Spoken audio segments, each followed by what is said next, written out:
measures.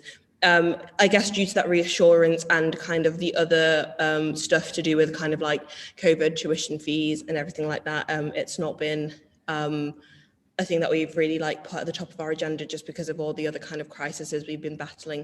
But I think we could kind of maybe get some details from Mark Farrar about the nature of the cyber attack and everything like that. And then if, that doesn't reassure you, we could lobby for some compensation if, Student Council deemed it necessary, and could kind of inform us as to what kind of compensation they would look for in that aspect. However, we have been pressing them for better cybersecurity. So I've been working quite closely on some of the new projects starting in NUIT, just to kind of ensure that digital safety is taken importantly, especially kind of in this very like new digital age that we live in. So just new steps that they're taking in. And so that hopefully should not happen again, but I don't want to say never ever, but I think working with NUIT and kind of making them realize how important cybersecurity is, it is kind of top of their agenda at the moment. And so they're planning on like improving a lot of things, so like two-factor authentication, et cetera, just to make sure that students feel confident that their data is being protected. Okay. Caitlin, I see your hand is still raised. You want to ask a second question, or was that a mistake? Oh, okay, no problem. Okay, we have one final question. Oh, well, one more question from Sunil Roger. So Sunil, whenever you want to go, ask away. Thank you, Chair. It was just a follow-up to the previous question. I'm not sure if members of council are aware that actually there were two cybersecurity incidents, major cybersecurity incidents last year. The first is the one that's already been mentioned in sort of September time, but there was actually a previous one in May from an external company called Blackbaud. That's BLACKBAUD, which is software that runs fundraising software for former students, so donations and things like that. And although the data leak was actually from a US company, it was still the university that purchases that software and runs that software to raise money for the university's charity and from alumni.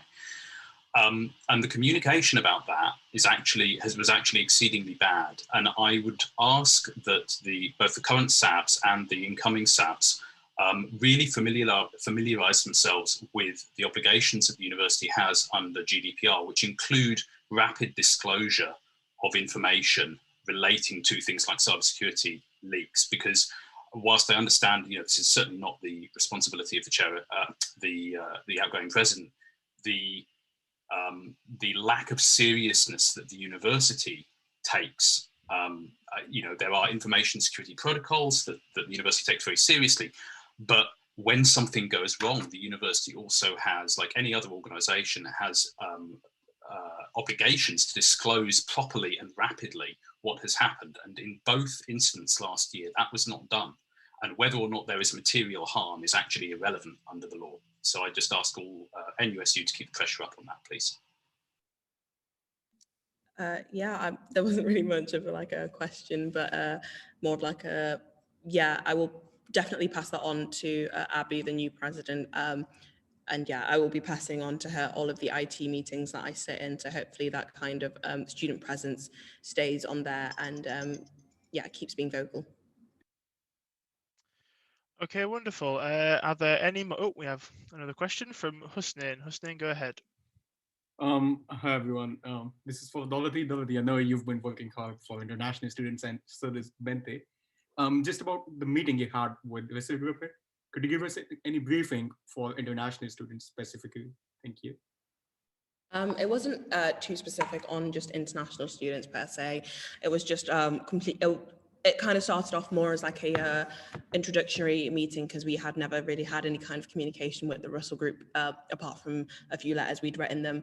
And so we just kind of came to introduce ourselves and kind of talk about it. We did touch on international students, and we touched on kind of like the undue burden on international students, and also the kind of like increased cost that applies to international students that isn't on home students. So at the time, we've been talking quite a lot about the graduate route, which obviously has been extended now, but we were asking for pressure on that.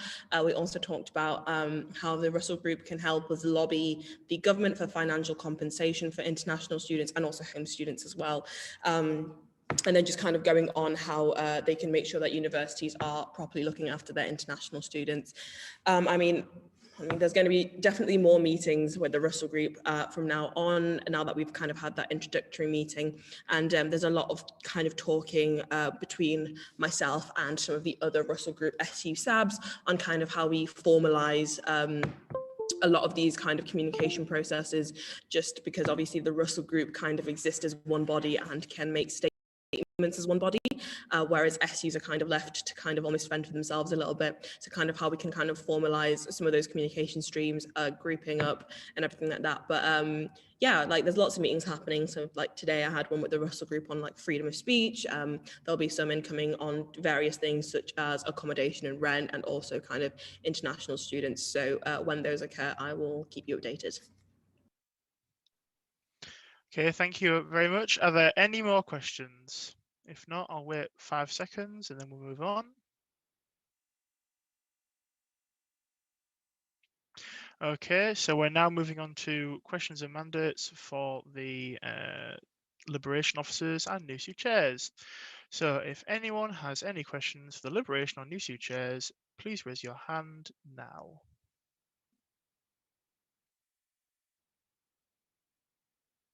Five seconds. Okay, no questions for the Liberation Officers or chairs. So we're now going to move on to the officer reports. Again, if you have any complaints about these or any corrections, please raise them now, otherwise they'll be deemed passed. So 5 seconds to raise your hand.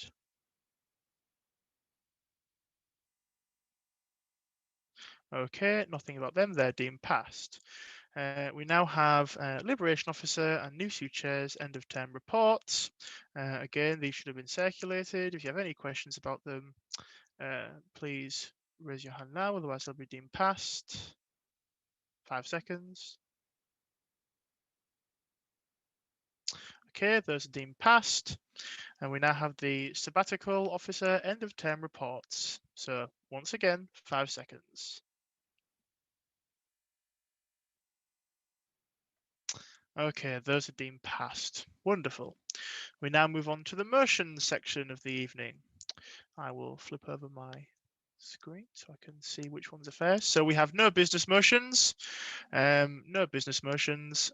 So we move straight on to constitutional motions. And just a reminder to everyone that constitutional motions require a 2/3 majority to pass.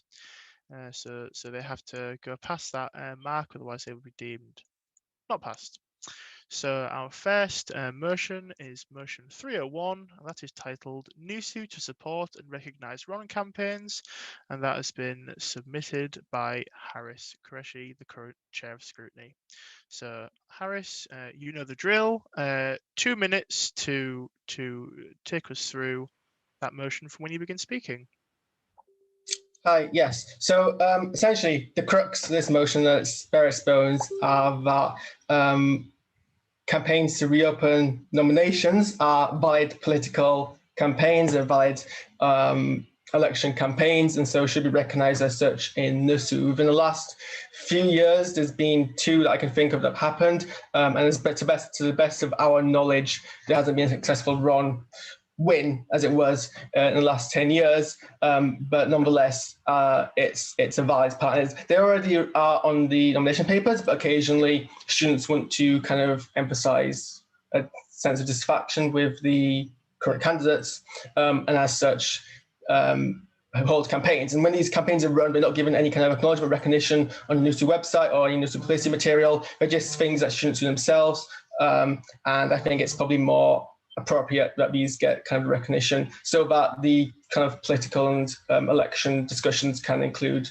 the breadth of opinions. So the resolution of this motion essentially is there's already in the documentation, there's already guidance on how to run campaigns in general, kind of in the sense of referendums and affiliation campaigns. So bringing from that guidance and applying it to an election context is what the resolutions of this motion essentially is doing, and it's kind of fitting it in there. The only difference is obviously you can't submit a run campaign before you know the candidates, because that doesn't make any sense. So it is kind of a different deadline for those, but that's the only difference that exists from general campaigning and general election candidate submission. I mean, otherwise it'd be identical. Maybe a lead student, that's kind of the core thing here as well. So a lead student represents the entire campaign, but the campaign can still be a campaign team, can still comprise more than one person. It just has to be one spokesperson to represent it. Other than that, the details are in the motion, which I'm sure you can read, and welcome any questions. Oh, bang on 2 minutes. I'm very impressed. Okay, so we're now moving on to questions. So please raise your hand if you have any questions. And again, you'll have 2 minutes to ask said question. Stephen, you were first, so please feel free to unmute and ask away. Oh, hello. I just have one question. How many run campaigns can one person run? Can I run a run campaign for every single position? And how much money would I get for that? Would I get £1,200? And where in the results does it specify it? That is a good question, actually. That's valid. It would be up to discretion, as most things are. If it's passed as it is, it'll be up to the discretion of the junior returning officer to kind of moderate that. And I have a lot of faith in the junior returning officer to kind of do that fairly. But you're correct in that the motion, in theory, could allow one person to do multiple campaigns. In practice, I don't think that would be the case, but you're right to bring it up as a theoretical, because we're working on paperwork, so you're right to bring it up. I would welcome a amendment that perhaps clarifies that in a way you see fit. It also depends on whether you think it's problematic for someone to run multiple campaigns, because they're not standing for election, they're not going to win anything, they're just voicing an opinion. So I guess that's my response, because I'm not particularly, my personal opinion, I don't see a reason why they shouldn't, but I also see the point you're raising, and maybe it should be. I think that's something maybe council should decide if they want to submit a motion for, and then maybe we can. Well, just a point of information there, Harry, say you are allowed to submit a procedural motion to your own motion if you want to. Yeah, okay, give me 5 seconds, I'll kind of work. Okay. In which case, yeah, I'm happy. I'm happy to submit a friendly. No, I don't. I'm happy to submit a procedural motion. Words. Sorry. I'm happy to submit a procedural amendment to my motion saying that a single student can only lead one wrong campaign, but I would not accept it as a friendly motion because I would like council to kind of vote on whether or not they think that is an appropriate amendment or not. Because I particularly don't have a strong opinion either way. I see both sides. Would that be applied to groups of people or also to individuals, just for the council's understanding? It would be, I'd say that the clearest way would be to be a lead student. The lead student, as defined in the motion already, cannot lead more than one wrong campaign. I think would be the clearest way to go about it at the moment. Okay, I hope that answers your question, Stephen. Thank you. We have another question from Jack Andrew Mallinson. Jack, go ahead, you've got 2 minutes. Thank you very much.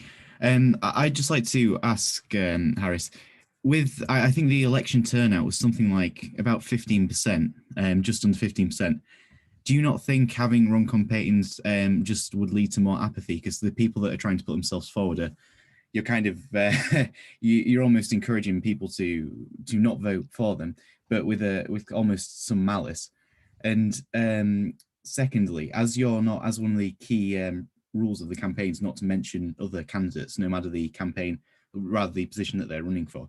Do you not think that to run a wrong campaign without mentioning the person that you're trying to, or the people that you're trying to run, is not a bit self-defeatist?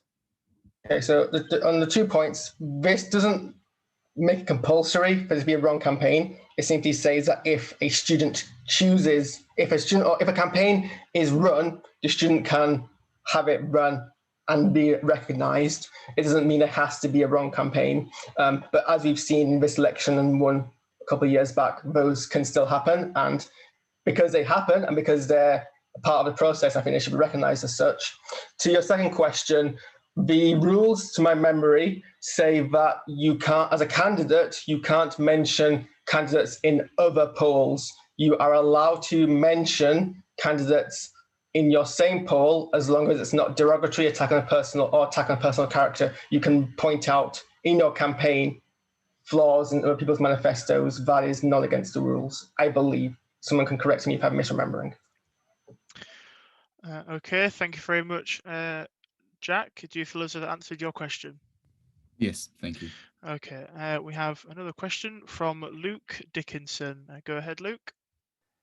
Yeah, hi. I was just wondering, will the student or the group of students that are leading Run campaigns, will they be like publicly made available as to who these people are, or will that only be known by the SU? Like, will people be able to see who is running the Run campaign? I think it would work much like it does at the moment, in the sense that, to the most part, yes, there has been a recent candidate in this election, last election, who, in fact, actually multiple candidates who have ran, because it was in the chair of scrutiny elections earlier this year as well. There have been candidates in the past who have ran under pseudonyms. That has happened. There's been Metro Kieran and there's been Scrutiny Von Chair, I think the name was. They have run under that name, but then their real name, I think, was disclosed on the ballot paper. I would assume the same precedent. That's not mentioned paperwork-wise, that has happened, but that's precedent that the junior returning officer has followed. I would assume a similar would happen. So I assume the lead student, at the very least, would have their name disclosed under the same precedent. But that would be, a lot of the guidance as it currently exists does, and I think rightly so, give some leeway of discretion to the junior returning officer in certain circumstances. Which is what's currently existing. That's not something I'm changing. Currently, that exists. The junior returning officer has discretion in areas. It'd be the same principle. But the precedent is, if you run under a pseudonym or not your real name, a name is also included in the ballot paper. I would assume that would continue to be the case. Luke, did you feel as though that answered your question? Yes, though I'm not entirely sure if that is a definite answer, as if this gets approved, this passes, whether or not that would actually happen or not. Well, obviously, you can always, and just a reminder to everyone, you can always submit a procedural motion, or an amendment, and then submit that, and then I'm sure Harris would be happy to take a look at it before we vote on this. So if you did want to submit an amendment, please feel free. Anyway, we'll move on now to the next question, which I believe is from Naomi Nelson. Hi, yeah, thank you, Chris. So my question, basically, what kind of assurance will you be able to make that there can't be a Ron campaign in terms of spite? Because I feel like there is then opening up this big market for someone to use this as sort of a spite against someone rather than actually believing that they are not qualified to do the job. In terms of intent and motive rather than conduct, you mean? Yeah, so for example, if you have a personal grievance with someone, opening up this reopen nominations campaign purely out of spite, wanting them to personally not have the job rather than seeing them as not professionally fit to do the job. The short answer would be none, but I'd still say that was an improvement over the current situation where you can still run a wrong campaign with some degree of prominence and have it not moderated or overseen by the regulations at the moment, which then leaves up more space for spiteful bullying. The longer answer I would give would probably, people can, yeah, that's fair. People can do that, but I guess it's not for us to judge the motivation of someone running a campaign. So people can submit complaints into the union. People can fill a petition against a current elected officer, and their motivation is never something which we can glean. People can complain. People can submit complaints or motions of censure or orders of censure or petitions of no confidence, and it can be for spiteful reasons. That's just something we can't possibly glean, and I think that's a possibility that is overshadowed by the benefits of being able to at least moderate wrong campaigns.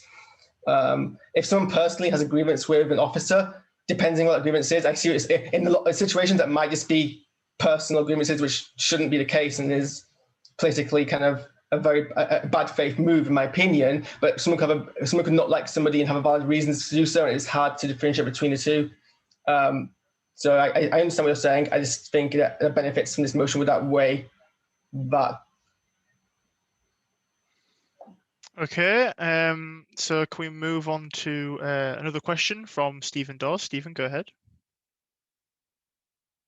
Hello, sorry. Just one other question.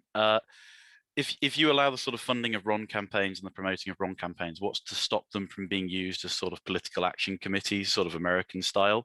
So, for example, say I'm running with, say my friend's running for president, and I just run a really vicious Ron campaign against every other candidate, but never mention him. And you know that essentially allows you to have multiple campaigns working in the favor of one person. What stops that from happening? And also, what stops you from what stops you from just running? Well, actually, I think Naomi said it perfectly. The sort of DSU style campaigns where we try and essentially have no students' union.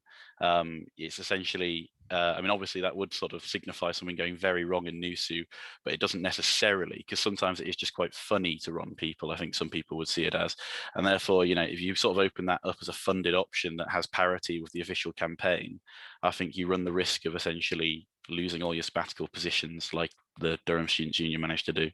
And they didn't even give credence to their Ron campaigns. Okay, I'll answer your second question first because my dyspraxic brain has forgotten what the first question was in detail, so I'll have to ask you to remind me of that. But the second question, I mean, so statistically speaking, we've not, as far as I can tell, at least as long as I've been here, which has been 7 years, a Ron has never, for as far as I can remember at least, a Ron has never got past the first stage. So the way that the voting counts, no one has ever been Ron'd. Not like not the entire position, no candidate has ever been beaten by a Ron vote.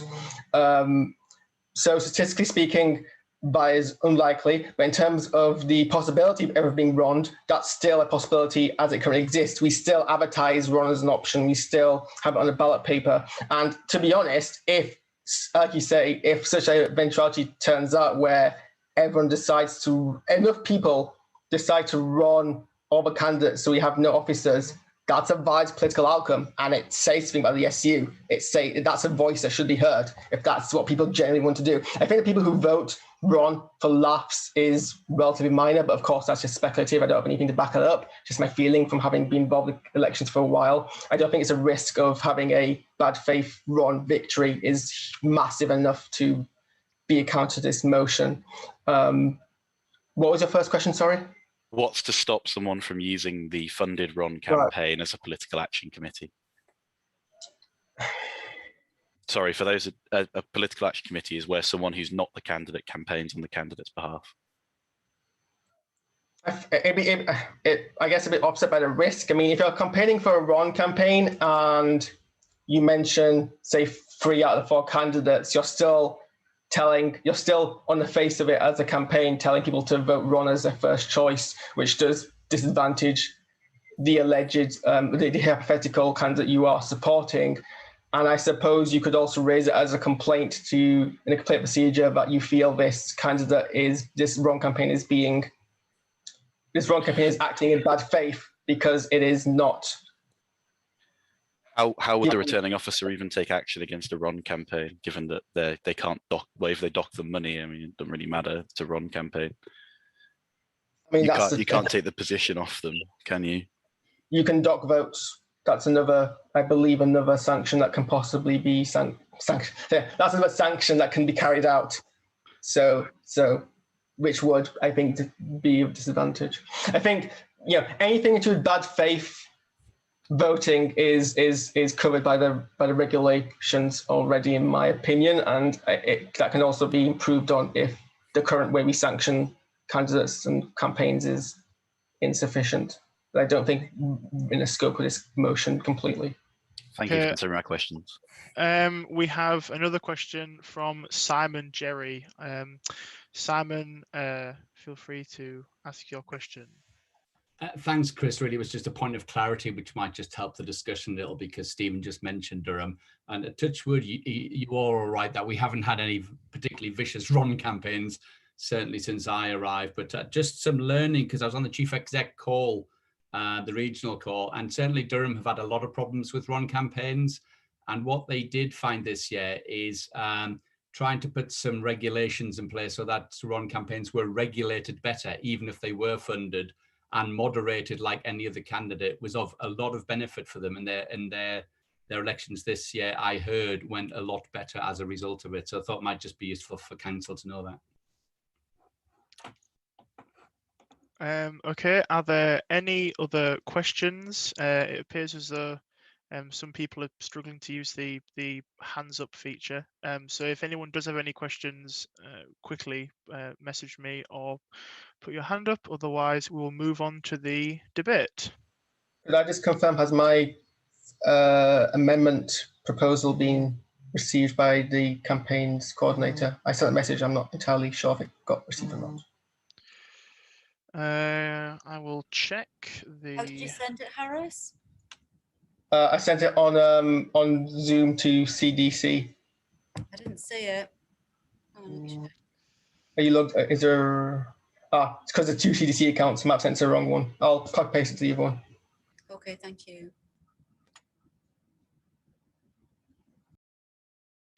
Okay.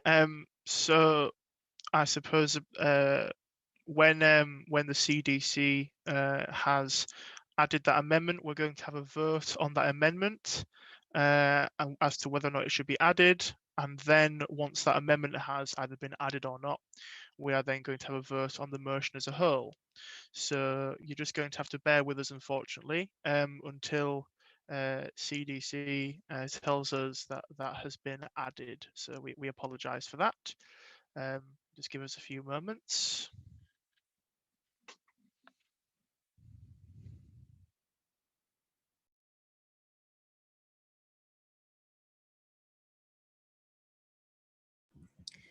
Christopher, we have two procedural motions, so we might just want to check in Teams. I'll put them in Teams for you so you can have a look and see if you accept them.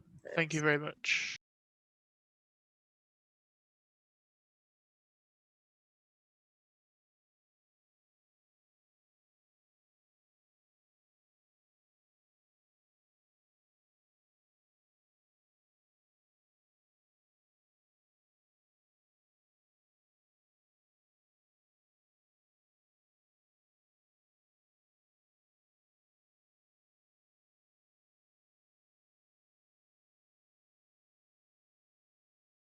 Okay, so we've had one amendment. We've had one amendment sent in from Luke Dickinson, and that is that in the reopen nominations campaign section at the bottom to add the lead student's real name will be publicly available and listed on the ballot paper. Now, I'm happy to accept that amendment. Obviously, Harris, it's whether or not you want that to be a friendly amendment or whether you want it to be contested, so that's up to you. I want to not accept it just because I want to see what council votes on it. Okay, so that's a contested motion, a contested amendment. So we'll be having two separate elections on contested amendments. That's no problem. And then the second amendment.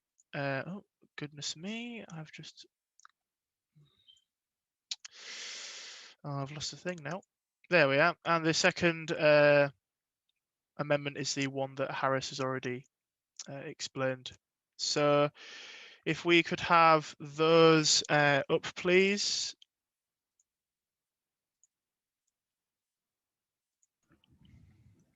I mean, I can put some words to those, but they're pretty vague, the amendments. So if the people proposing the amendments can just write them as they'd like them in the motion, because I can't really.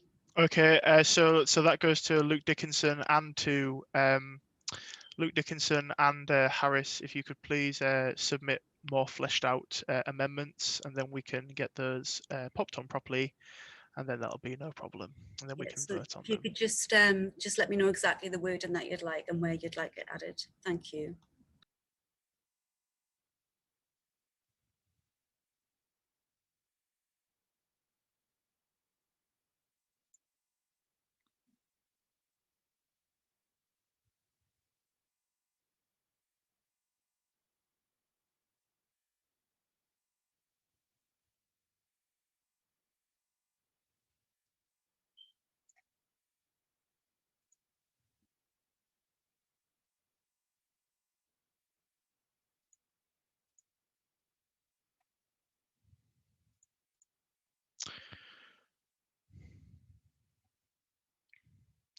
Oh, we've had one raised hand from Yikong Lua. Is it still questions? Is this a question? Is this a question? Or, hold on a second there, fella. Is this a question or is this an amendment? A point of order. Okay, go ahead. According to our standing orders, for constitutional motions, in Article 20, amendments may be submitted to constitutional motions, but it must submitted before the deadline for amendments and published in the final order paper. I think the constitutional motions is not allowed to submit the on-floor amendments at now. So you're referring to so for constitutional motions specifically, amendments can't be raised during council. Yes, according to the standing orders, Article Yes. 20. I do believe that that would also fall under the chair of council discretion and probably also under the submitter's discretion. However, Harris has also raised his hand, so I'm sure he would like to make a statement on that. Harris? As a point of clarity, there's a difference between motions sent in advance before the order is sent out and motions sent as procedural motions. This is being submitted as a procedural motion, and that happens. If you scroll down the document, there's a procedural motion section. That's the order of business we're currently in. There's two different types of amendments. Oh, I see what you mean. Yeah, so this is referring to amendments and not actually motions submitted. Okay, I hope that clarifies things, Yikong. Does that clarify things?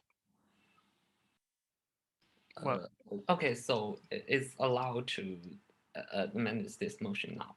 Yeah, we're permitted to submit amendments to motions. I think the section you were looking at was probably to do with actually submitting motions to council. But that's no problem. Kay, can you confirm as to whether or not those motions have been, as those amendments have been worded properly now and submitted? Yeah, I'm just adding them in, and I'll go back to that slide when they're in. I think I've got them at the right place, but you'll have to let me know if not. Wonderful.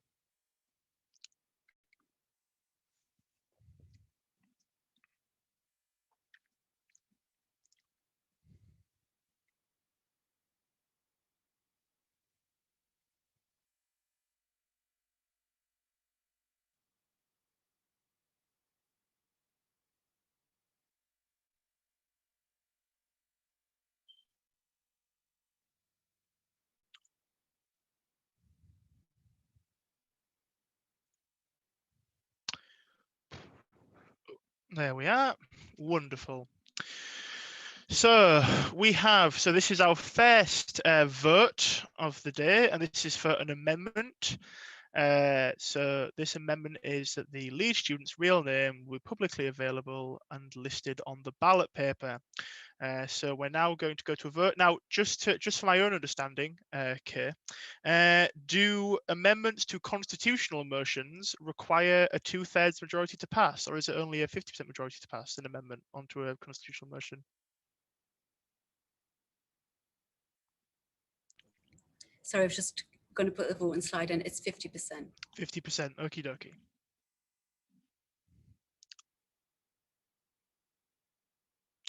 Oh, we've had a raised hand from Charlotte. Charlotte, go ahead.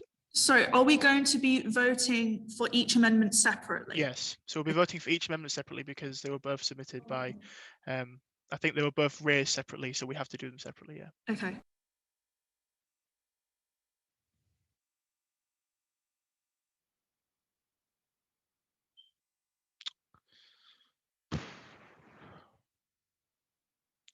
So just to let you know, Christopher, sorry, there are 2 voting slides after this, so we can go to one and then go back to this slide if you Sure. That, yeah, I would appreciate that. Okay, so let's move on to the voting. Oh, before we move on to voting, we've had a raised hand from Harris. Harris, go ahead. Amendments to motions, I believe, are also allowed to have a debate around them if people have opinions to express before the vote happens, much like a Yes, that's perfectly reasonable. Okay, well, we'll do 1 for and 1 against for each. Would anyone like to, and I believe we're going to do the lead student's real name will be publicly available and listed on the ballot paper first. So does anyone wish to raise their point in favour of adding this to the motion? If so, raise your hand. Harris, you've got your hand raised there. Oh, no, it's from before. Okay, does anyone wish to raise their hand and make the case for it? That looks like a no. Okay, would anyone like to raise their hand and raise the case against it? Speak against this amendment? That's a no. Okay, so we've now had our debate for and against. Wonderful. So we can now move on to the vote of the amendment. If you would like to move us along. Do you agree? Your voting on this should be open. So fingers on buzzers.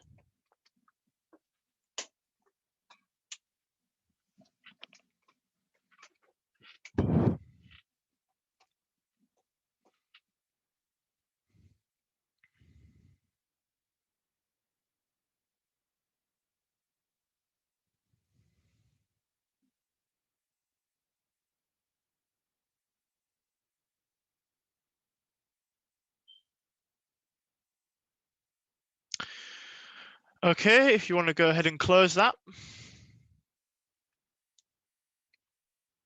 Oh, just passed. Okay, so that will be added onto there. Can we now please go back to the previous slide with the other amendment on it?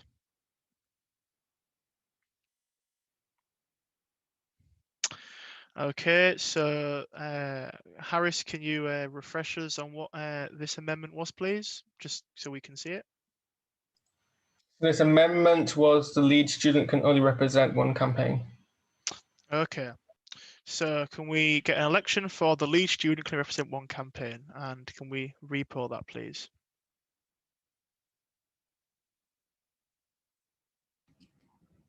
Sorry, did you want to debate that, or do you want us to go straight to the vote? Yes, we can go from the vote if you'd like. So can we have one speaker for, one speaker against, please? If anyone would like to speak for this amendment, please raise your hand now. Okay, no one there. If anyone would like to speak against this amendment, speak now. Raise your hand. Okay, nothing. We've also had someone point out that ballot is spelt like ballet in that one. You might want to change that. Okay, would be a good idea. Okay, let's move on to the vote. I think everyone understands that we aren't dancers. Oh, and we're gonna have to refresh that. Okay, go ahead. Voting is now open.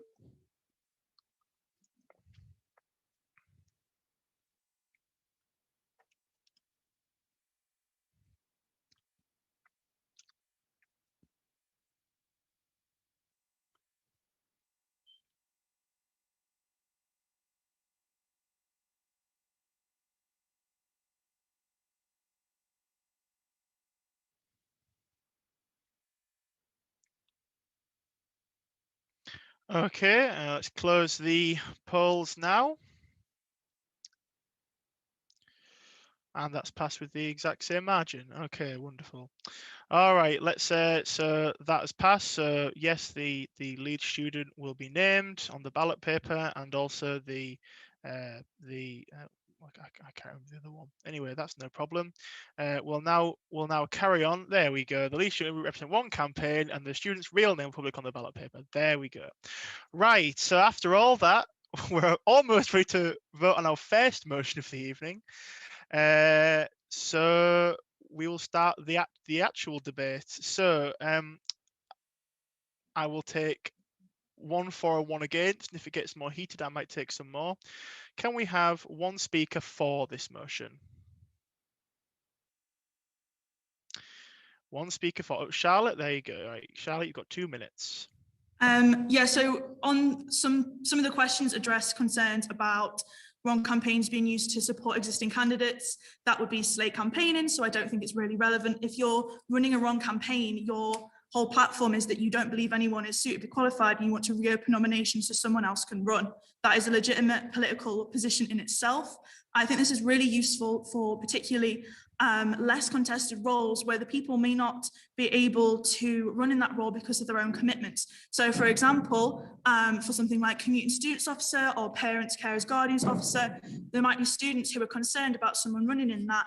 They don't have the capacity to run themselves because of their care and responsibilities or their other situations such as mental health and other commitments. But they still would prefer to be represented by someone who they believe has the best manifesto. I think that having wrong campaigns be more regulated is really important. I don't think it would create spite or bullying. I think that could already happen as is. Motive isn't something that is addressed in election, it's about the manifesto. And if somebody sees a manifesto and they're concerned that that candidate is not going to fairly represent them, they should be able to run a wrong campaign with equitable support. Durham SU has had huge problems with wrong campaigns in the past that have been particularly abusive to candidates.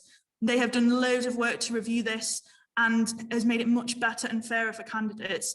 I think that this is an excellent motion and I would really support it. It supports marginalised students who can't run themselves but still feel very strongly to make sure that the people representing them in NUSU represent their interests fairly. So I would really encourage anyone to listen to this and vote yes.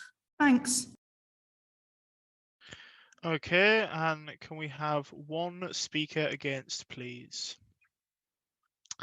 Who would like to raise their hands, and then we will. I can't see anyone raising their hands. Maybe I might not be able to see. Well, I'm not sure. Let's have a little look there. Oh, we've had a raised hand from Stephen Dawes. Stephen, go ahead. You got 2 minutes. Okay, thank you very much. My camera may or may not work. But anyway, okay, so I completely get and I fully support the idea of the sort of political freedom of it all. And, you know, I do accept that bringing Ron campaigns in-house does allow them to be regulated to an extent.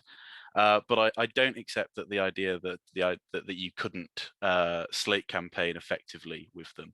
You might not be able to de jure slate campaign, but you can definitely de facto slate campaign with this, and you would essentially be doubling the budgets of certain individuals who would be able to win the Ron campaign. Also, the motion isn't specific enough. It doesn't detail who would get a role if they applied. If 6 different actors applied to be the Ron campaigner,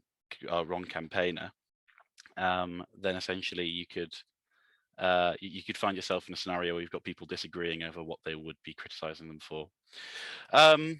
Also, I would just say that, you know, essentially, I know a lot of people who would just run this, would run these campaigns for almost every position at NUSU, and I'm not sure that that's the kind of increase in activity that current sabbatical officers want as their legacy, because essentially you'll be leaving behind a voting system which will allow for more of what you found annoying this year than what you found useful in the NUSU electoral roles. I think that there are certain metro-based individuals that would perhaps be in favor of this motion, and I think that essentially passing it could see a lot of money which could be spent more usefully by the Students' Union, spent by individuals who don't have the unions or students' interests at best heart.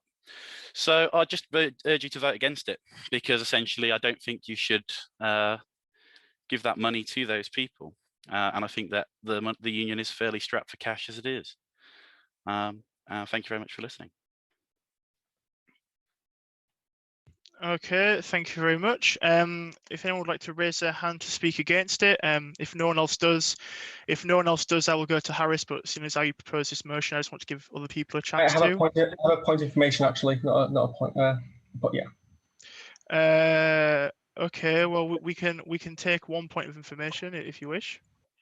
I think there was a point raised about if more than one student came forward and that not being explicitly explained. It is, if that's what I heard. It says if more than one student comes forward, it'll be first come, first serve. Just as a point of clarity on that. Oh yeah, that'll cause no problems. Okay, so again, do we have anyone else who wishes to speak for this motion? Oh, I see that our president has raised her hand. Dorothy, go ahead. You have 2 minutes. Yeah, I think, when it comes to elections, I think regulations are key to ensuring that candidates are safe and protected, and that's why I will personally be backing this motion. I think when it comes to Ron campaigning, there is the opportunity for it to become quite vicious because they're not being regulated by anyone. They don't have to answer to Newsoo. They can say whatever they want about any candidate online without facing any repercussions. And I think this makes it better because it protects candidates' welfare more than it is protected now. I think as sabbatical officers, we want to leave a legacy that we allowed student voice to be heard. This wasn't a motion that was necessarily brought by us, it was brought by a student, and that's what Student Council is there for.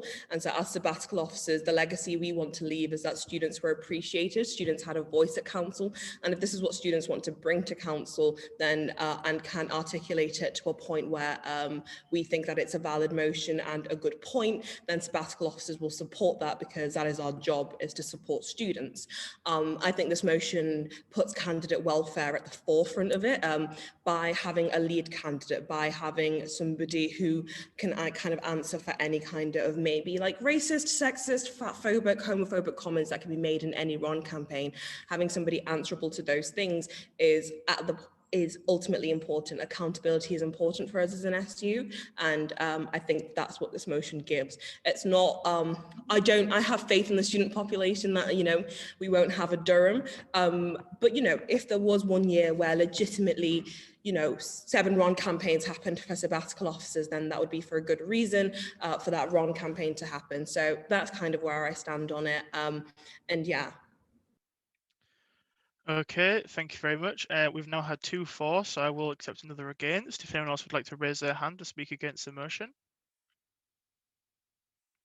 Oh, we've had another raised hand from Stephen. You did speak before, so I will give just a few more seconds if anyone else would like to speak against it first.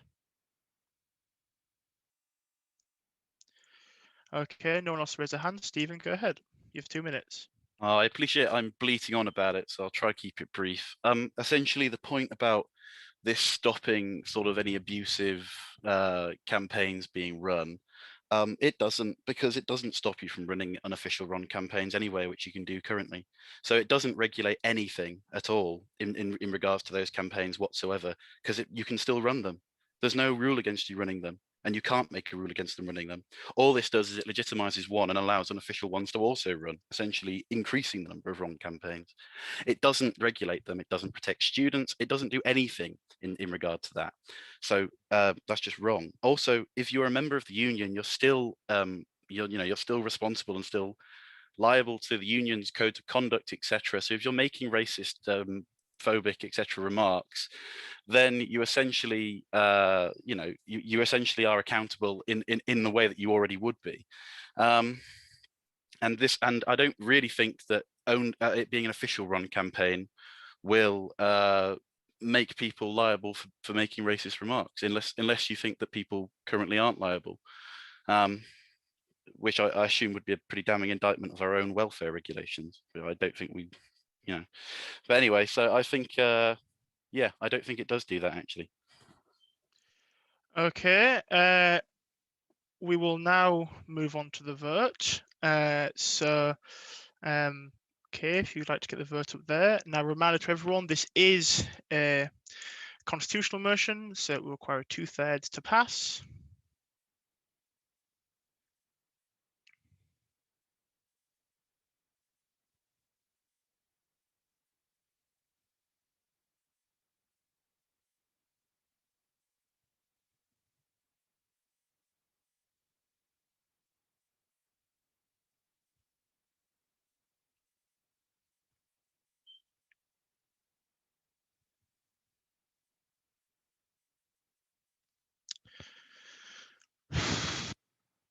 Okay, if we close that ballot. And that's a fail. The motion does not pass. Okay, can we now, actually, it is currently 6:30. Actually, it's 6:25. We've been going for more than an hour now. I am going to take a brief comfort break. So if you could all meet back here at precisely 18:31. That's 31 minutes past 6. Thank you very much.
Hello, everyone. Welcome back to the second half of council. Hopefully we can get through the rest of this in a speedy fashion. Although obviously we will be taking the time to go through these things. So the second motion is motion 302. Its title is Updates to the Disciplinary Framework, and it has been proposed by Harris Qureshi, the current chair of scrutiny.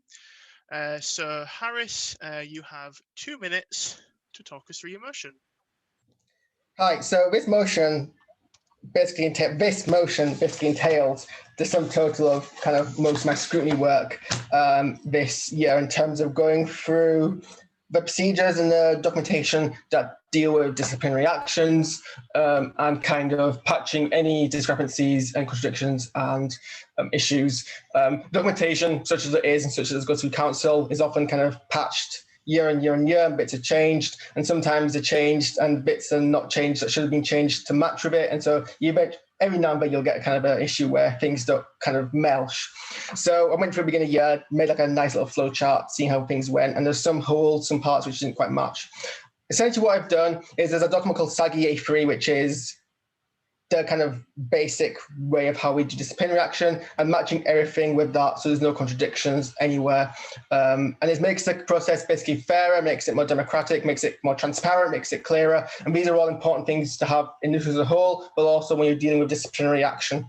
And that's basically what's happened here. I had it checked by the Director of Democratic Services to make sure that there wasn't anything that was problematic or would cause issues, and they were happy with it. And several other members of the kind of Ops group have also checked it, and it's, as far as they're concerned, it kind of helps patch up some issues that would have otherwise arisen or have indeed arisen over the last few years due to ambiguity. And lack of ambiguity can only help kind of support the people who have to chair these disciplinary committees, because what you don't want to do is then to have to rule on the fly to the point where one case is ruled one way, another way, when it should have been ruled the same way. So it's making the process much more fairer. And I think we can all agree that's important for services. Okay, thank you very much. So we are now opening up to questions for this motion. So if anyone would like to raise a question, please feel free to go ahead. Oh, we've already had one from William Hayes. William, unmute yourself. You have 2 minutes. Hello. I submitted a procedural amendment before the council, and I'm going to read it out now.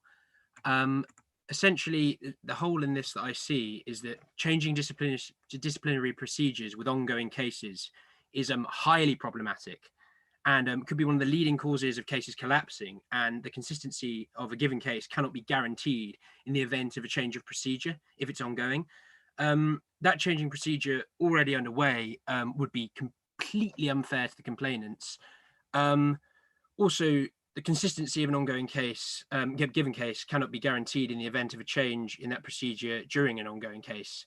And obviously, employment case law is really important to heed, which could lead to some issues, obviously.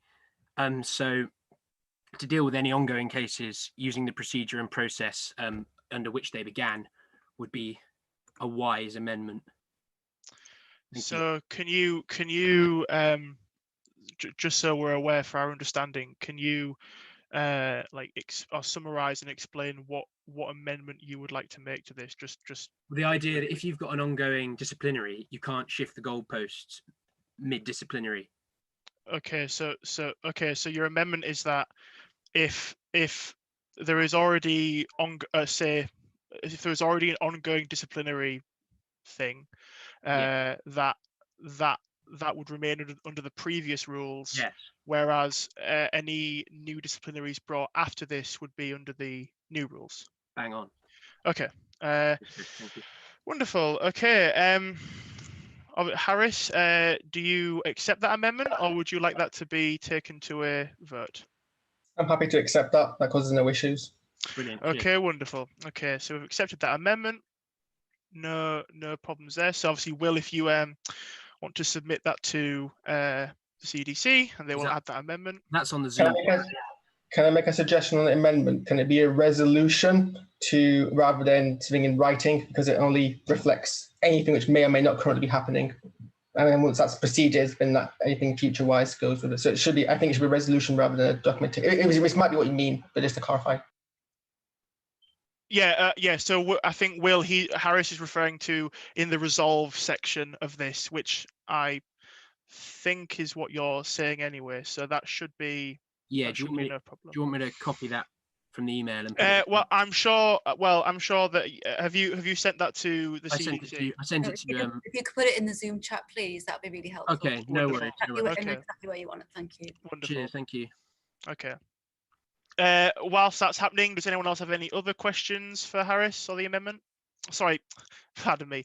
Any other questions or amendments they would like to raise? Any at all? Okay, no more questions. So we will just wait until that amendment has been added, and then we will move on to a for and against, and then we will have a vote.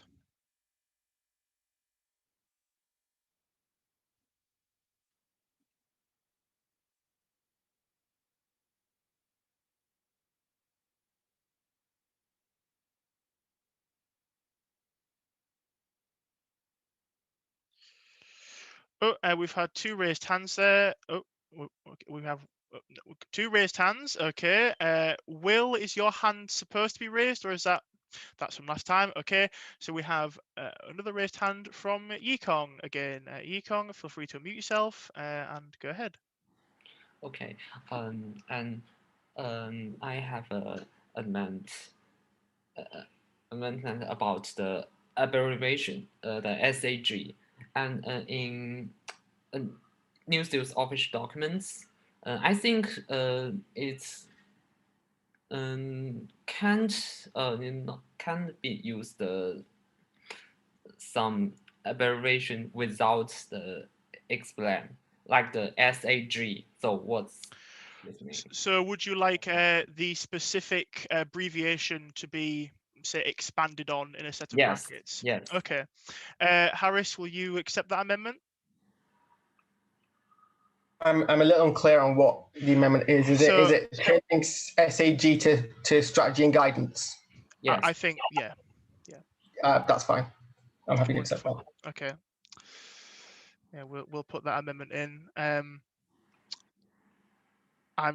We obviously we don't have to wait for that to happen. Obviously, that's going to happen, so that's no problem. Can I just stop you there? So the procedural motions that William Hayes submitted, there's also changes to notes and beliefs too. So I think you have to have a look at that to see whether you want to accept that. Okay. Changes. Whereabouts can I find that? I'll send it to you now in the chat. Thank you.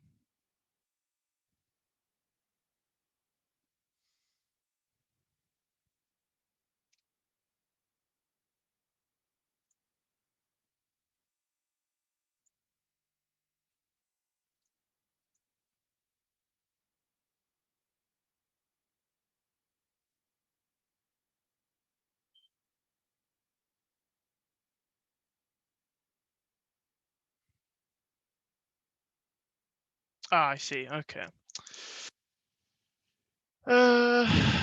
Yeah. So these are the notes and things. Yep. Notes. Okay.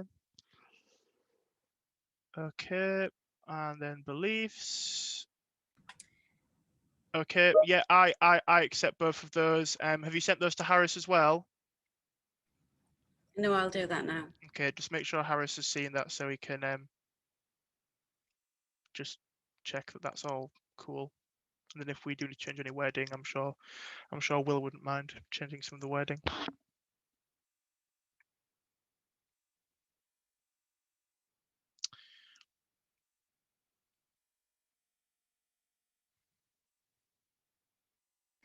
So are these just to be added to notes and beliefs? Yeah. Okay. Yeah. Just add those to notes and beliefs. Although I believe last time we had amendments that covered more than notes and beliefs. We didn't actually bother changing those. So it might be good to do that this time. So. I'm happy to accept the notes and beliefs. Wonderful. Okay. So whilst that's being done, let's move on to any more questions. done. I apologise. Once that's being done, we'll move on to any more questions, just in case there are any. So is there any more questions for Harris on this motion? 5 seconds for more questions. Raise your hand if so. Okay, there are no more questions, so we're going to move on to our debate. So I will take 1 for and 1 against. Would anyone like to speak for this motion? Got a hand raised there from Charlotte Bolton. Charlotte, go ahead. Thank you. And sorry, I'm talking. Sorry. Yeah, I really support this motion. I think there has been some holes in the disciplinary framework for a number of years, and it's just because things sometimes get missed in documents. We do have a lot of strategy and guidance documents, and really commend Harris for going through all of them and making such significant and useful changes. I genuinely believe this will help students go through the disciplinary procedure, understand the start, the middle, and how it ends and resolves, and who to speak to at each stage of that. I just think we should pass this. Basically, I think it would be a really beneficial changes to the documents, and we'll just make sure that disciplinaries are always carried out fairly and well regulated. Okay, thank you, Charlotte. Would anyone like to speak against this motion? If so, please raise your hand. 5 seconds. Okay, no one's raised their hand again, so we'll go straight on to the voting. So once again, this is a constitutional motion, so it will require a 2/3 majority to pass. And I'm sure once Kay starts sharing the screen again, voting will open. There we are.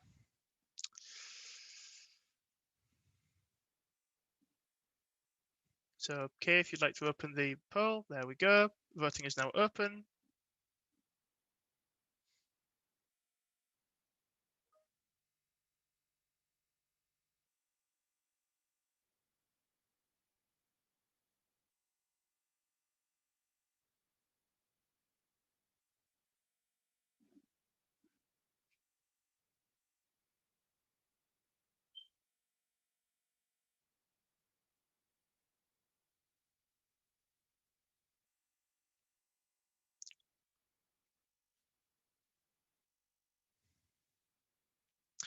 Okay, if we can close the poll now, please.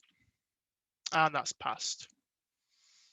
Okay, so we now move on to our normal motions, our ordinary motions, and how wonderful that is. So we have 5 ordinary motions.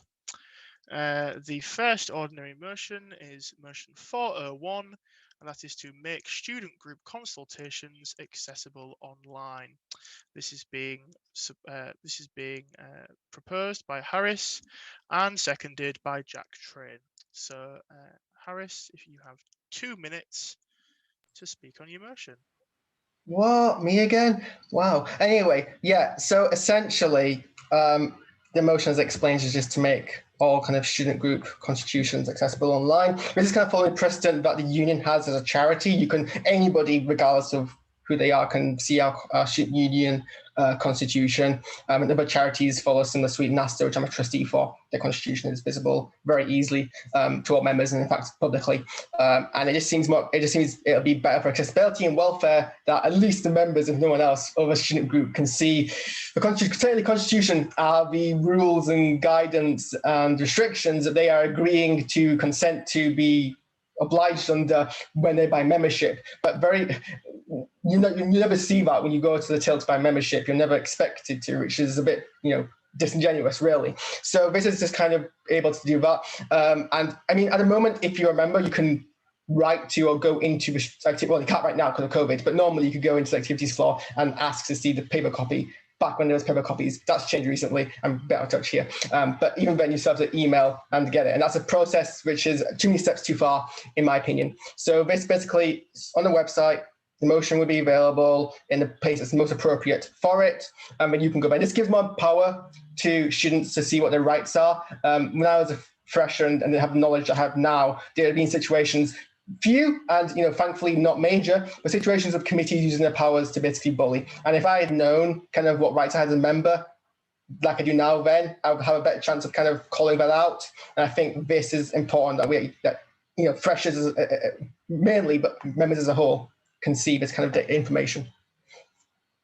Okay, thank you very much, Harris. So we now have a chance for questions. Does anyone have any questions? 5 seconds. Oh, we have a question from Tobias. Tobias, you have 2 minutes from when you start speaking. Hi, Harris. I'm just wondering, so when it comes to the constitution of the societies, obviously society committee members, more than just president, the treasurer, welfare officer, and I can't remember the other one, but they have to sign, obviously, to show what role they have. And with certain societies, there might potentially be issues where you disclose potential members. So I'm just wondering whether this includes just the constitution on its own or a signed constitution, which then would detail obviously people's information or names if they're in a role. I'm not sure what you mean by member information, the second part of your query. If you can clarify that once I've answered the first part, I'd be grateful. I would be happy if you felt it needed clarification to say that the signatures aren't included. I can see what you're saying, but that's on the last page, so it should be a fairly easy process to admit the last page. To my knowledge, that's the only potential personal, if you count signatures as personal information, that could possibly be the case. Every information in the Constitution, the name of the committee isn't personal information because that's something you can also access by going onto the society page in the first place. It shouldn't be confidential anyway because it's the society, it's elected representatives of society or club or media group. But I can see the point about signatures. If signatures are still in the Constitution, I know it's electronic now, but that might still be the case. I'm sure Hannah can clarify that if need be. It's just on the fact, so like, obviously if you're one of the exec members, that's obviously fine, you signed up for that. But if you're, say, I'll use LGBT society as an example. Like if you're men's rep, women's rep, trans rep, etc., you might not want your name necessarily to be on a public document outside the remits of the society, just for safety. Say if you're not out, etc., as an example, really. The scope of this resolution, as written, says that the Constitution has to only be available to the student group, which would be the people in that student group. They'd be the members who make up that student group. So at the very least, the only people who would see that would be people who have paid membership. Would that still be an issue, or is that people you're happy to see the information of? But even if that was the case, if this motion passes, it would be something you would know before you submitted a new constitution. If there's concerns about our current constitution going public, I can see what you're saying, and I guess we can. I guess there is the power, I guess, within the activities law and the activities officer to kind of hold off that being published until it's adequately admitted to ensure safeguarding, because obviously safeguarding is paramount above everything else. So I recognise those concerns. I think they can be worked. I think they can be worked around within the scope of this motion. This motion is only mandating people to do things, not the details exactly how. Yeah, I get that. I can understand. I think obviously society motion should be available and stuff. It's just society constitution should be available. It's just obviously whether it's obviously the full motion or whether it's the full constitution or the constitution with the committee members on it. That's all I was wondering. I wouldn't define the signatures as being part of the Constitution. That's my personal interpretation. I would accept a friendly amendment if that needs to be defined. I think perhaps as a footnote, maybe, rather than part of the actual resolution. But something that says Constitution is the actual rules and such, not any signatory confirmations. Something to that effect. If that would be the thing that you think would be beneficial. Yeah, that makes sense. I'll send something over. Can I just say something there? I mean, by all means, we can put a motion in, but GDPR would also be in play there. So for sharing people's details.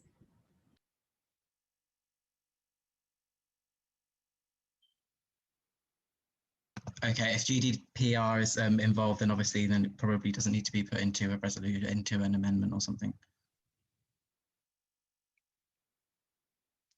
If that's the case, then we can just move past that, I suppose. Does anyone else have any questions or amendments they'd like to put forward? I think that as a no. Okay, I guess we'll move on to the debate. Again, I will take 1 for and 1 against. So would anyone like to speak against this motion? If so, please raise your hand.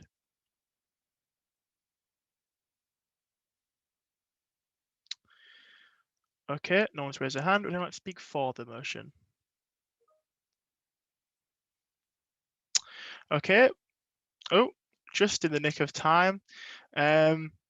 Okay, Hannah, go ahead. You've got 2 minutes. I just think it's a really good motion. That's it. Well, that brill. All right, 3 seconds. I think that's the shortest one we've had ever. Okay, let's move on to the voting, please. Polls are now open.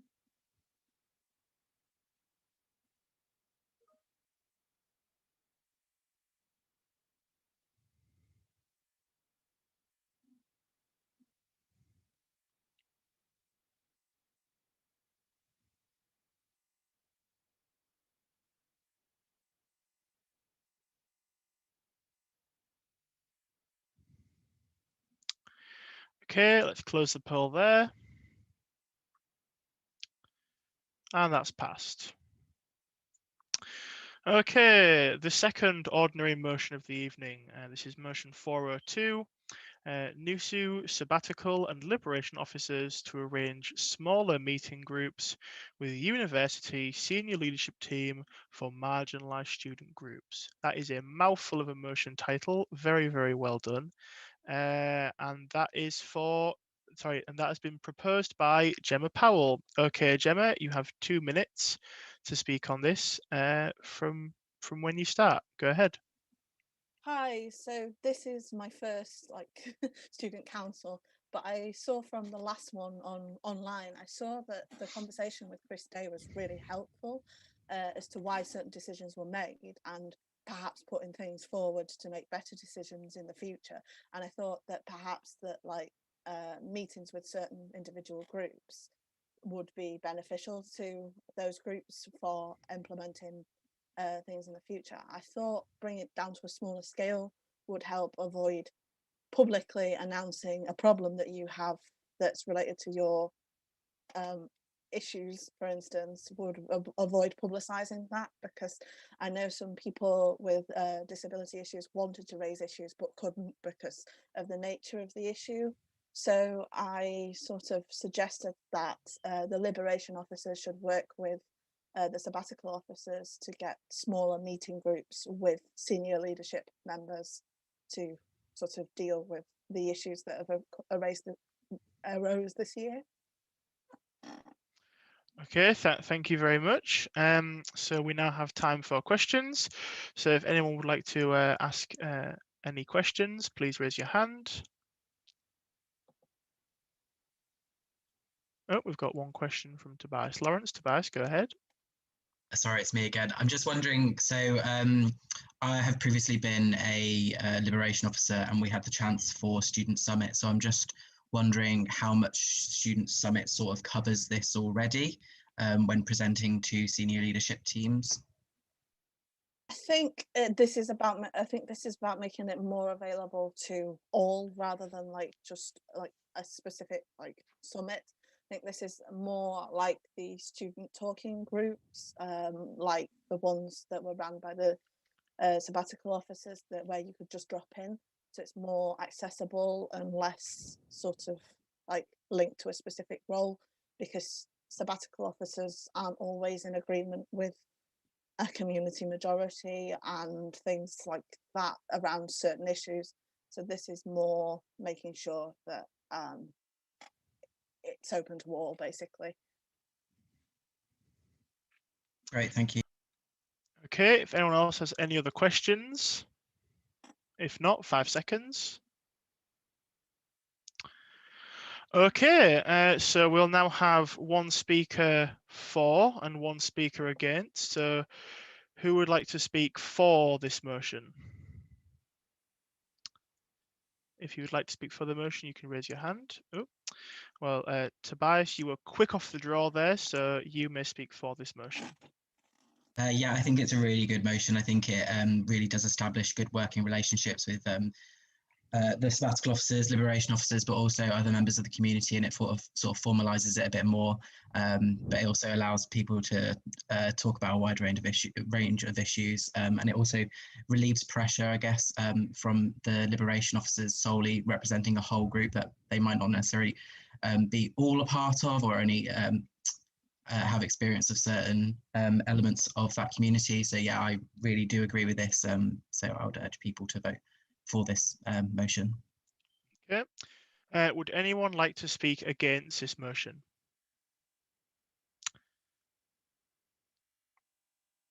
No. Okay, then we'll move on to voting. Can we please move that along? And polls are now open. Please feel free to vote. And again, this is a ordinary motion, so it only requires 50% to pass.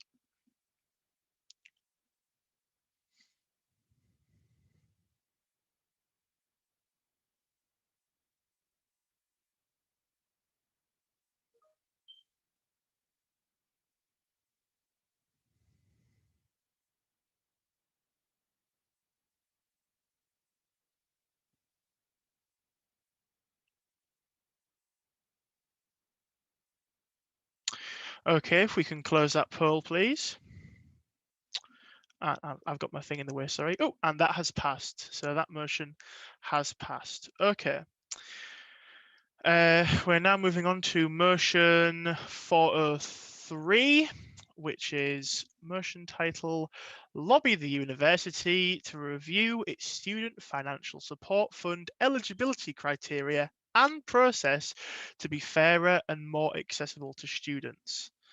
And this is being proposed by Charlotte Bolton. So Charlotte, if you'd like to speak on this motion, go ahead. Yeah, if you know me, you'll know this is my motion because it's quite lengthy and detailed. So I spent a couple of hours looking through the documentation for the Student Financial Support Fund. And I know that myself and other students I've been speaking to have found it quite harsh and not really really usable for people in most real life situations. I think the need to have exhausted all of the funding is very just harsh, and expects people to be able to use up all resources just for the chance of getting some money from the university. And I think it should be fairer. So the resolves are kind of based around basically just to open up the conversation and ask that the university reviews these procedures, and if for any reason they think they can't change them, I want them to be honest and upfront with students about why, so that they're aware of it. And I've put some ideas of things that we could recommend that they do, but this isn't a prescriptive list and it's not exhaustive. And while we're talking, and other people can kind of come to us with other things that they think might be useful, and there might be some negotiation there, but it's basically just to make it fairer, not so strict and kind of forcing students to really put themselves into very severe hardship just for the chance of getting some money. That's it, really. Okay, thank you very much, Charlotte. So we'll now move on to questions. So does anyone have any questions for Charlotte? If so, please raise your hand. No one yet. 5 more seconds. Okay, no questions. So we'll now move on to for and against. I will take 1 for and 1 against. So we will start with 1 for. Okay, Dorothy, you were way off the mark there, very quick off the draw, so that'll go to you. I'm just a bit of a keen bean, you know. We love our keen beans, that's okay. Just in support of this motion is that Charlotte and I worked quite closely with the university on the COVID-19 Living Cost Support Fund, And through that, there were a lot of obstacles that we had to overcome about the hardship fund. We already kind of like dropped the seeds in there at the university that we really want to look at it, but there's a lot of things like access for PGR to the hardship fund, access for international students. Like if you're an international student, to keep your Tier 4 visa, you have to have like £16,000 or something like that in your bank account at all times, and it might not all be your money, and that doesn't mean you're not in hardship. I think there's a lot of factors that go into making hardship funds quite exclusive. And we just really want to work on like opening them up, widening them up. And then if like, you know, we can get that kind of open dialogue going at the university, hopefully make things more accessible with other people. It's also something that we've been talking about in my Russell Group meetings about the narrative surrounding hardship funding. So just having the backing of council would give us some more welly when talking to the university. I can't believe I just said some more welly. Okay, thank you very much. And would anyone like to speak against this motion? If so, please raise your hand.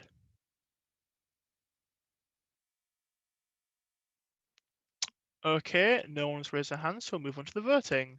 So can we please open up the poll? The poll is now open, so go ahead and vote.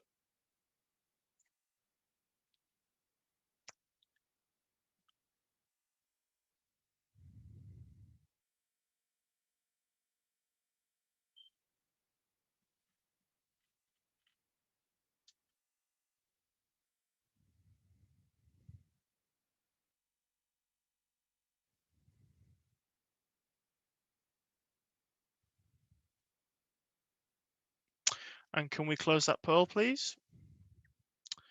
And that's passed. Okay. We're now on to motion 404, and that is NUSU to join the Lift the Ban coalition to support the right to work for asylum seekers. And this has been proposed by James Prowse. So James, if you want to take it away, you've got 2 minutes. Hi everybody. So this motion is aiming to build on the excellent work that's currently being done by NUSU to support asylum seekers in the North East. This has included providing support for the North East Solidarity and Teaching Organisation, as well as supporting the university to provide sanctuary scholarships to students from an asylum seeker background. This is sort of an additional mode of support that synergises with the help that's currently offered by NUSU. So I'll briefly summarise the situation. In the United Kingdom, asylum seekers can apply for the right to work after waiting for 1 year on a decision after their asylum claim application. And the jobs that they can apply for has got to come from the shortage application list. So the research shows that this doesn't actually draw additional people to the United Kingdom. And a change in the policy would provide the government with a £100 million worth of sort of financial gain from taxation. We believe that the current government policy bans many people in the asylum system from work, and it actually incentivizes unofficial work and perpetuates human slavery. So we're hoping that NUSU can lobby the university to support amendment of the government policy in line with the Lift the Ban coalition policy change. So that calls for the right to work that's unconstrained by the shortage occupation list, and changing it to asylum seekers having waited 6 months from a decision on their initial asylum claim. We'd also like NUSU to lobby other regional partners in addition to the university, such as the City Council. We'd finally like for NUSU to join the Lift the Ban coalition, which is campaigning for this policy change at a regional and national level. So this isn't a large amount of extra work for NUSU. It requires joining an email list and also NUSU choosing whether or not they want to add their logo to a list of organisations currently part of the coalition. These consist of, organisations, 240 organisations from Ben & Jerry's to the Confederation of British Industry to the Church of England. So to summarise, this makes both moral and financial sense, and we'd like NUSU and the wider university to be a leading light in the region. Vote for it, please. Thank you very much, James. So, does anyone have any questions for James? If so, please raise your hand. Okay, 5 seconds. Okay, so we'll move on to for and against. So we'll have 1 for and 1 against. Would anyone like to speak against this motion? Nope. Okay. Would anyone like to speak for this motion? Okay, Naomi Nelson. Yeah, thank you. So like James was saying, I've done quite a lot of research and things about people seeking asylum and things in the UK. And people seeking asylum are extremely vulnerable to modern day slavery and to the informal economy. So getting jobs where they aren't protected by formal workers' rights and they aren't paid sort of minimum wage and things like that. And it can leave them in quite a lot of debt, in quite poor situations. And it can also then push them into human trafficking, which is obviously quite a big problem up here in the Northeast. And I think by, NUSU helping to kind of support this, it's a big thing for asylum seekers to be granted this right to kind of work in whatever industry they find most suitable for themselves. And it also helps them kind of establish themselves here in the UK, which they already face so many struggles in the wider community. Establishing themselves, having a job and having kind of, a good solid income would really benefit that. Okay, thank you very much. So we'll now move on to the vote. So if you can open up the polls, please. Polls are now open.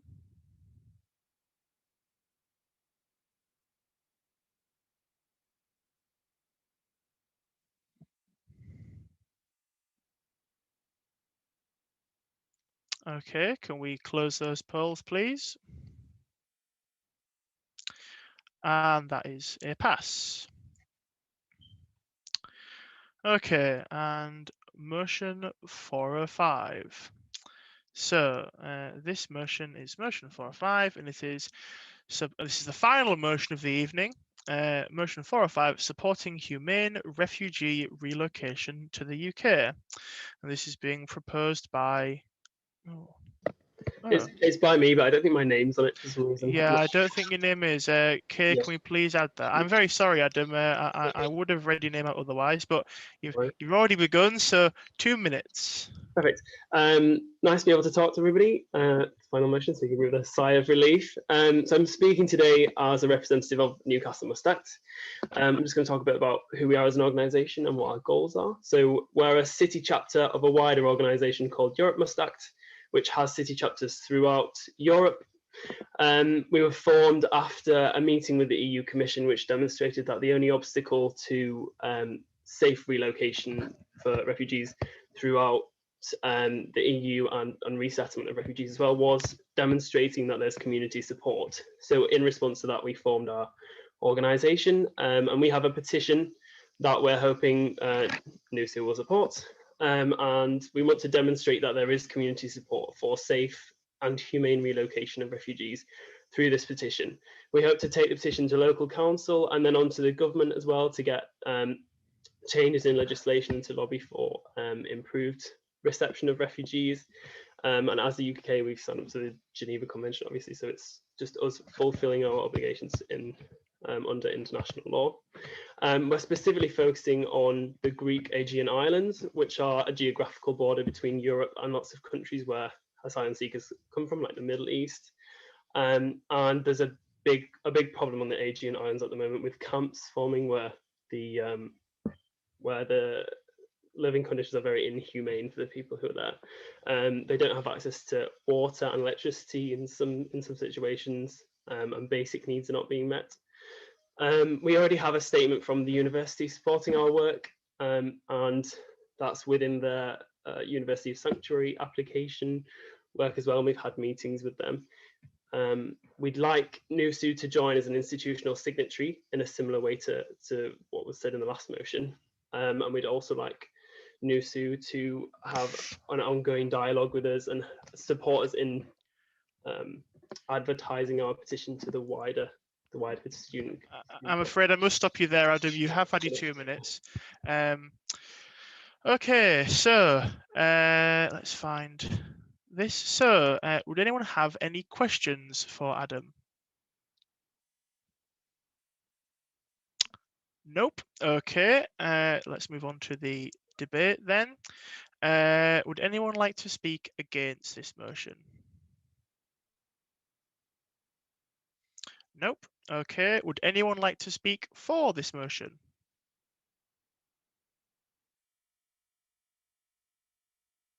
Nope. Okay, let's move on to the vote then. So can we please move on to the poll? And the polls are now open. Go ahead.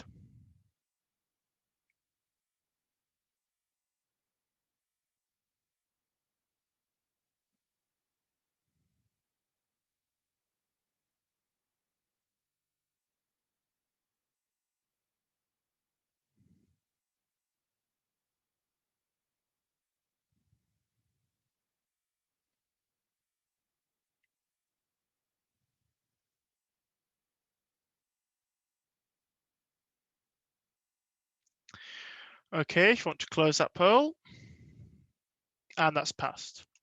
Okay, right, that was the final motion. So we're now going to pop back to our old friend, elections. We have one notification about the disciplinary committee. We've had two separate people have applied to the role, and those people are, and I'll read out their names now. That is Luke Dickinson and Ali Zuhad, and they are both running for disciplinary committee. Okay, so there will be an email sent out later on, I believe within 48 hours, which will, or it might be on Monday, which will give you some time to vote on those two, and their names will be included in the email. You will have the right to vote on that because you came to council. Yeah, it's on Monday. Just been confirmed it's on Monday. Okay, so we now move on to student notices. So are there any student notices to council? And I will just point out that we have 3 minutes left of council before it's guillotined. So if you do have some notices, make them snappy. Okay, we've got one from the president. Go ahead. I've got a few, sorry. That's I'll okay. rattle through them quickly. I mentioned them earlier, but things like celebrating success awards are open for nominations. Please do go and have a look at them. Also, those EDI sessions that are running tomorrow and over the next kind of few weeks, please do get involved with them, especially if you represent those marginalised groups. We really need your voices to come through in all this work that we're doing, because otherwise it's pretty pointless for us to do it. So those are just kind of my student notices. Okay, Ella, I believe you had your hand up second. Go ahead. Hi, yeah, I'll keep this brief, but I just wanted to let people know that the Courier spring issue is now out. So if you're in Newcastle, you can pick one up from outside the SE or in a library. And if you're not in Newcastle, that's available in an online kind of format as well. If you just go to our social media pages. So do give it a read. Our editors have worked really hard on it. Thank you. Harris, you were next. Go ahead. Just a thing about the Manding Gap Mental Health Conference, because that's the thing Manding Gap does every year. It's fantastic, and Manding Gap are brilliant and amazing. And we try to run a conference every year. This year it'll be virtual for obvious reasons. Top of my head, can't remember the date, but the reason I bring it up now is I think some point over the next 2 weeks, there is a meeting for any student who wants to volunteer to run a session at the conference about mental health, and that's open to anyone who wants to do that. So keep an eye on Mind the Gap page. At the very least, something you should be on there. And if it's something you feel like doing, get involved, because obviously mental health is very important and we should be discussing it as much as we can. Okay, and Elizabeth? I just wanted to say that People on Planet Society is doing a day of action on March 24th. And if you're interested in finding out all the things that we're doing for that, you'd be best checking out the People on Planet Newcastle Facebook page. Thanks. We've had some more notices, but we are getting close. I will use my chair powers to declare guillotine extended by 5 minutes to 20 past. Hannah, go ahead. Yeah, mine is just something that Dorothy forgot to mention, because let's face it, she's the second best tab. This notice is that the art competition for Claiming Your Space, which is part of the Black History Matters campaign, closes tomorrow. So if you've got any free time this evening, do a nice little drawing or something and get it submitted. You might win. Submission, the voting. Oh, the voting, sorry. I don't know what's happening. The voting for Claiming Your Space closes tomorrow. So if you've got any free time tonight, do a drawing, but also vote for the Claiming Your Space competition. Thank you very much. Okay, Ella, you have your hand up still. Is that from before or is that under the motion? Sorry, no. That's okay. Well, one final repeat from what was said earlier. Just a reminder that you need to submit your other motions or any new motions for the next council before 10 AM on the 30th of April. Also, a reminder that we do have an election going on for the Marginalised Genders Officer and Ethics and Environment Rep at next council. So you need to make sure that if you are wanting to run for those roles, you've put yourself forward, and that the two nominations for the for the disciplinary committee, Luke Dickinson and Ali Zahad. On a personal note, also remember, some of you, if you're registered in Newcastle with a GP, some of you may be beginning to get texts in regard to coronavirus vaccinations. I had mine today, very exciting. So some people may be eligible for their first coronavirus vaccination already. So if you are registered in Newcastle, please be checking your text messages and emails, because they will do it like that. And obviously, if you do get one, make sure to go and get your jab. So unless there are any other, oh, we have one last one from two more from Dorothy and Will. Keep going, go on. Sorry, they just keep coming. The second best SAB wants to say that first of all, censuses are out at the moment, so please do fill in your census, especially if you are not living at home and living in Newcastle. You could get fined if you don't, as the letter that came through my door says. Also, bit of a niche topic, but local elections are coming up, so please do make sure that you are registered to vote so you can exercise your democratic right in local elections. It's just like it's a point of thing for SABs that the better the councillors are and the more understanding they are, especially in student dense areas like Jesmond, Heaton and Sandyford, the better those councillors are, the better the communication and relationship is with students. So make sure that your voice is heard, so that you can kind of ensure that things like COVID marshals are dealt with properly. We have one more notice from William Hayes. Hello, I've got a bit of a wacky notice. I know as who attended student council are interested in all things strange and interesting to do with the SU. I am currently in the midst of writing up the constitution for and getting ready to ratify a society for next year that I'm going to coin the Charles I and Pipe Smoking Society, for all of those who want to venerate the King and Martyr and are interested in the ancient and wonderful craft of pipe making, which, you know, that's an exciting one. Hope that's as wonderful to everyone else as it is to me. Cheers. Wow. Well, okay. Well, I think that's all the motions. So we're gonna call it there. That's the end of council. So you are free. You are free to go. You are free to leave. Council is now finished. Thank you all for coming.